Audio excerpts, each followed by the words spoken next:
निपुण महाराष्ट्र अंतर्गत गणित कार्यपुस्तिका इयत्ता पहिली प्रथम सत्र आपण पाहणार आहोत. चला पाहूया. इथे आपल्याला स्वतःचेच म्हणजे विद्यार्थ्याचे नाव लिहायचे आहे. इथे तुम्ही ज्या शाळेत शिकत असताल त्या शाळेचे नाव लिहायचे आहे. इथे तुमचा हजरी क्रमांक आणि इथे इयत्ता जी की तुम्हाला पहिली लिहायची आहे. यानंतरच्या पानावर आपल्याला प्रस्तावना दिलेली आहे जी तुम्ही वाचू शकता आणि यानंतरच्या पानावर काही मुद्दे दिले आहेत की कार्यपुस्तिका समजून घेऊया. इथे एकूण 12 मुद्दे दिलेले आहेत. कशासाठी की आपल्याला कार्यपुस्तिका कशी समजून घ्यायची आहे. तर हे सुद्धा तुम्ही वाचा. आणि यानंतरच्या पानावर अध्यय निष्पत्ती याची माहिती दिली आहे की तुम्हाला ह्या सर्व कला अवगत करण्यासाठी काय करणे आवश्यक आहे इथे हे सांगितले आहे. यानंतरच्या पानावर आपल्याला अनुक्रमणिका दिलेली आहे की आपल्याला यामध्ये किती पाठ, कोणते पाठ आणि त्याला सोडवण्यासाठी किती वेळ आणि त्यांचं पान क्रमांक किती आहे हे इथं सांगितलेले आहे. चला तर आपला पहिला पाठ आहे माझे गाव. वर, खाली, आत, बाहेर, पुढे, मागे हे सर्व आपल्याला ह्या पाठात शिकायचे आहे. तर इथे काही कृती आपल्याला सोडवायच्या आहेत. तर कृती क्रमांक 1, झाडावर असलेल्या पक्षाला गोल कर. इथं आपल्याला काय म्हणलंय, हे चित्र आहे. ह्या चित्रात एक झाड आहे. त्या झाडावर एक पक्षी बसलेला आहे. आपल्याला त्या पक्षाला गोल करायचे. तर यानंतर म्हणलंय की झाडाखाली असणाऱ्या प्राण्याला रंग. तर ह्या चित्रातील झाडाखाली एक प्राणी बसला आहे. आपल्याला त्या प्राण्याला रंग द्यायचा आहे.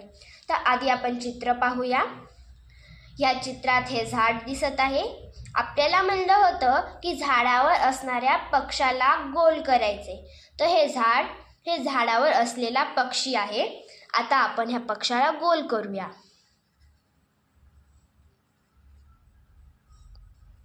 यानंतर आपल्याला झाडाखाली असणाऱ्या प्राण्याला रंगवायचे. तर चला आपण आता प्राण्याला रंग देऊया.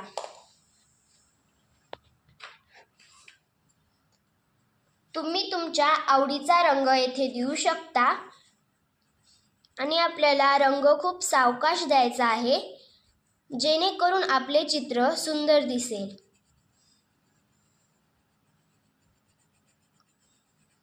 आणि आपल्याला रंग ह्या चित्राच्या बाहेर जाऊ द्यायचा नाहीये.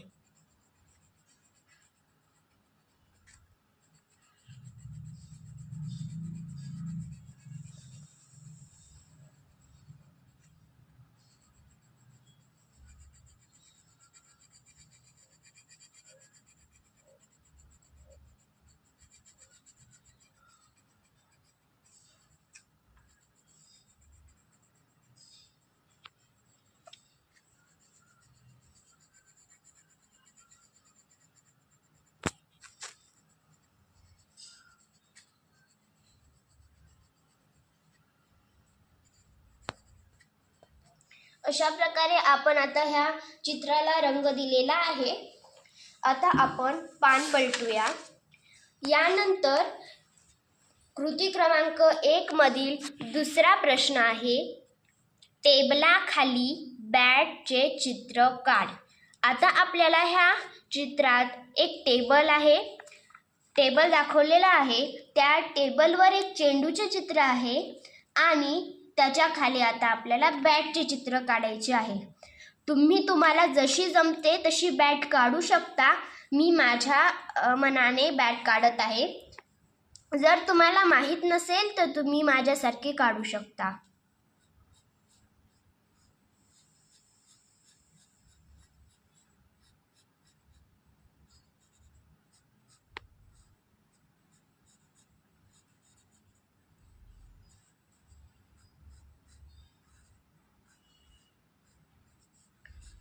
अशा प्रकारे आपली बॅट झालेली आहे.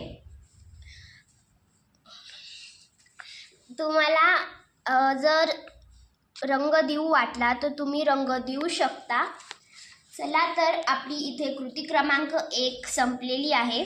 आता आपण कृती क्रमांक 2 पाहूया. टोपली बाहेरील भाज्या रंग. आता आपल्याला ह्या चित्रात एक टोपली दाखवलेली आहे. ह्या सर्व टोपलीतील भाज्या आहेत. आता आपल्याला टोपली बाहेरील भाज्या रंगवायच्या आहेत. चला आपण रंग देऊया. आधी आपण पाहूया की कोणत्या भाजीला कोणता रंग द्यायचा आहे. तर ही शिमला मिरच दिसत आहे. तर ह्या शिमला मिरचला आपण हिरवा रंग देऊया.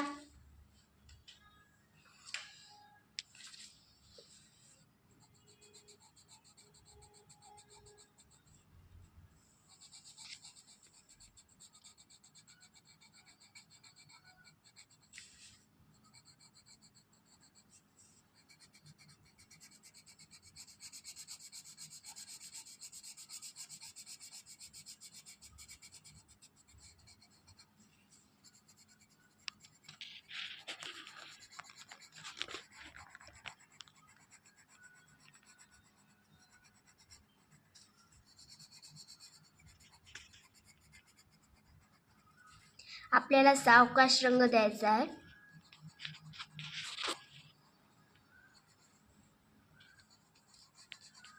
अशा प्रकारे आपण पहिल्या चित्राला रंग दिलेला आहे.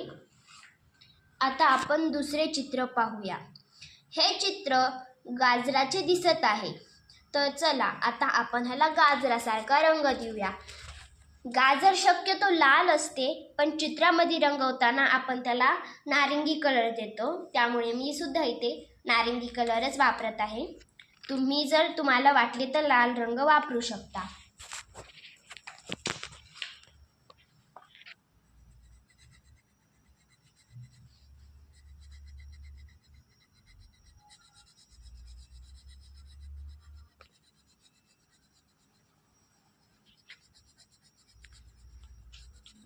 आणि मी इथे थोडा थोडा हिरवा रंग देते.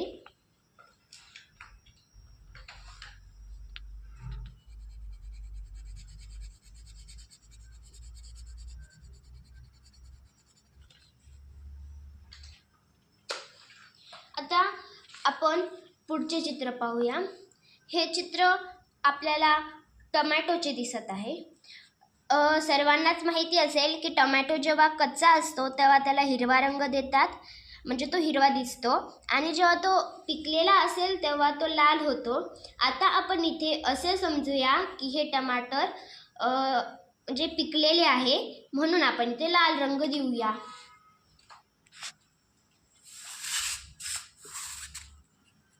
जर तुम्हाला इथे कच्चे दाखवायचे असेल तर तुम्ही इथे हिरवा रंग सुद्धा देऊ शकता.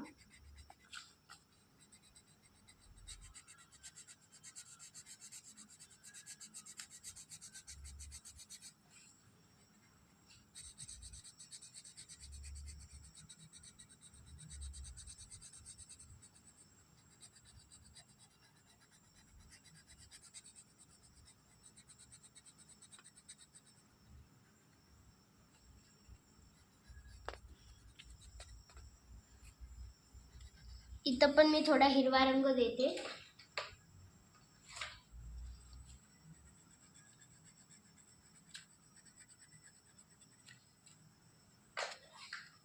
आता आपण त्यानंतरचे चित्र पाहूया. हे चित्र कोबीचे दिसत आहे, म्हणून मी इथे हिरवा आणि इथे पिवळा रंग देते.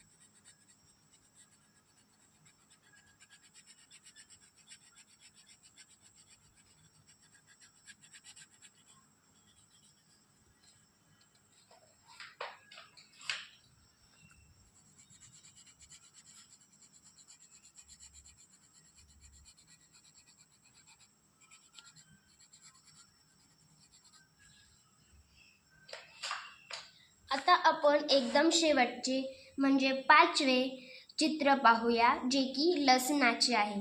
आता सर्वांनाच माहिती आहे की लसूण पांढऱ्या रंगाचा असतो, पण ह्या पांढऱ्या कागदावर पांढरा रंग दिसणार नाही, म्हणून आपण इथे थोडा थोडा गुलाबी रंग देऊया.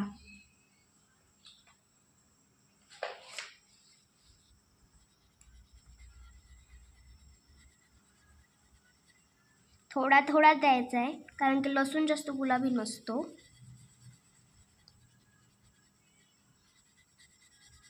आल्हाद रंगवायचे इथे आपल्याला.